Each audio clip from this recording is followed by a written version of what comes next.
ফারহান, আজ আমি তোমাকে হজরত ইব্রাহিম আলাইহিসসালামের একটি ঘটনা বলবো। তিনি মানুষকে বলতেন, আল্লাহ এক, মূর্তি কিছুই করতে পারে না। কিন্তু মানুষ তা মেনে নেয়নি। তারা খুব রেগে যায়। তারা সিদ্ধান্ত নেয় ইব্রাহিমকে আগুনে পুড়িয়ে ফেলবে। এক বিশাল আগুন তৈরি করা হলো, এত বড় কাছে যাওয়া যায় না। তাই তারা তাকে দূর থেকে আগুনের মধ্যে ছুঁড়ে দেয়।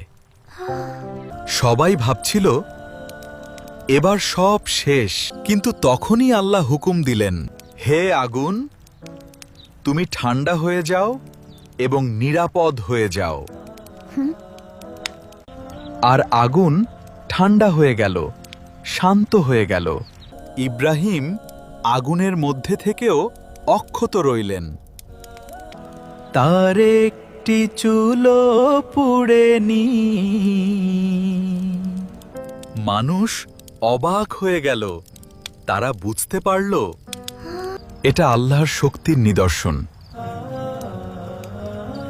বুঝলে ফারহান, আল্লাহর উপর ভরসা করলে ভয় থাকে না।